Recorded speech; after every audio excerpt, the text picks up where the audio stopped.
Hey everyone, happy Wednesday. Welcome to this week's sermon follow-up video. If you missed this past week's message, we looked at the actual crossing of the Jordan River and the response of the Israelites when they got to the other side as God commanded them to set up a memorial.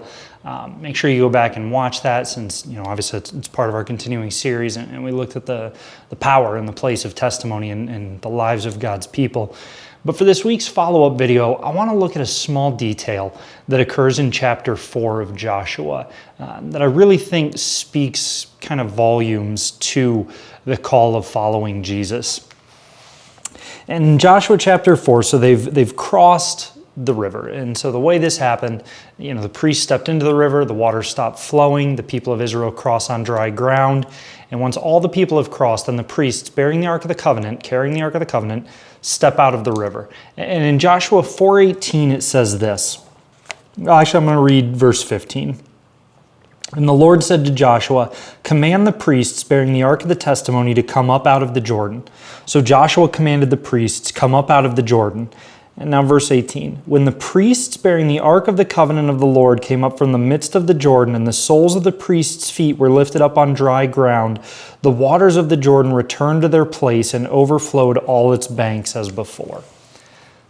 Yeah, you might be thinking that's kind of logical.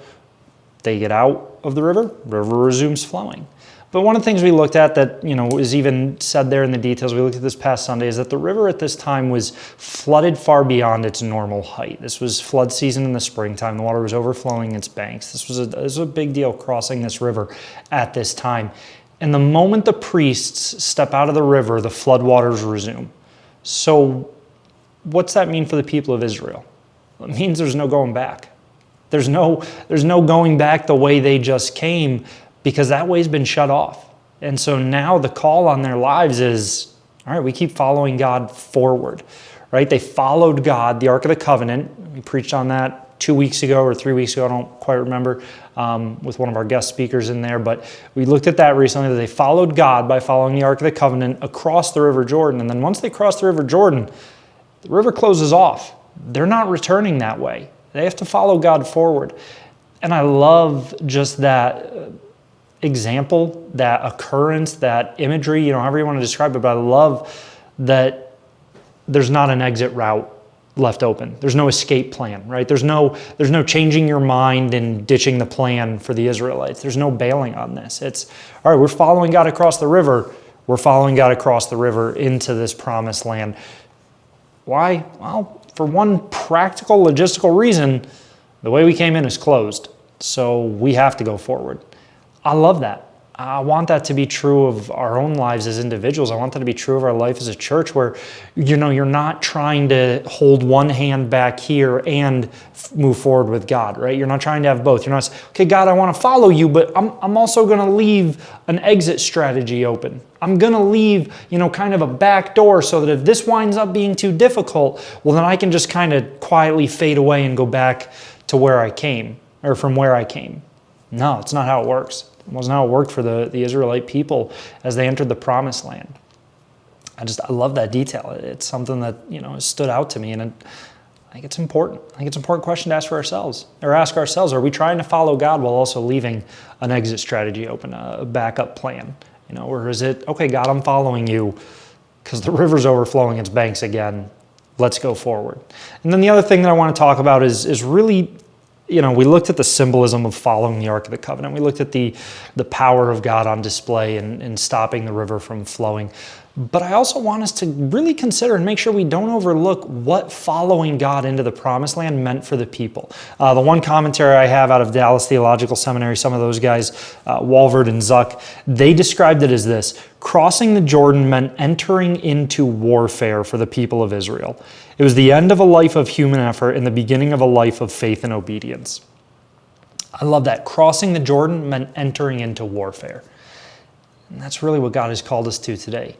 Following God means entering into warfare, right? The enemies were on that side of the Jordan River. The obstacles were on that side of the Jordan River. But as we looked at a couple weeks ago, that's where God was leading them. So it would have been safer maybe, if you're just thinking with human terms and concepts, it might have been safer for the people to stay on the other side of the Jordan River because there weren't enemies there. The land wasn't occupied on that side. But God was calling them across into warfare. The theme of Joshua, or one of the main themes of Joshua that we looked at, is that God fights for his people. And this life is a spiritual battle. So the question for us today is, are we fully aware of the fact that we have followed God across the Jordan River into enemy-occupied territory, into warfare? Obedience to Christ means following him into battle. He says this, Matthew 10:16, "Behold, I am sending you out as sheep among wolves." Right? Like, I'm sending you out among opponents, among enemies, among people who want to destroy you. Literally eat you, right? Wolves want to eat the sheep.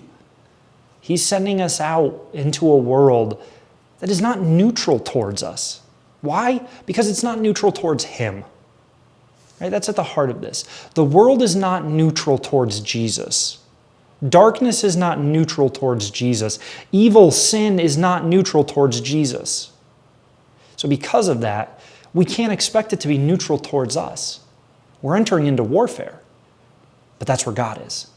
That's where Jesus is. That's where they've called us to be, because they fight with us. They fight before us. They fight on our behalf. And Jesus won. God wins. The story's written. So really, I'm okay with crossing the river and not having an exit strategy, because everything beautiful and worthwhile is ahead of us. I love these details in Joshua 4 as you look at crossing the river. And I just wanted to make sure we spent some time talking about them before we proceed. As always, if you have questions, comments, thoughts, leave them below. We'd love to interact with you on this. If there are questions that you have from the chapter that maybe weren't answered in the sermon or weren't answered in this video for any week, let us know. We'll make sure to address them. Hope you're having a great week, and we'll see you all Sunday. Bye.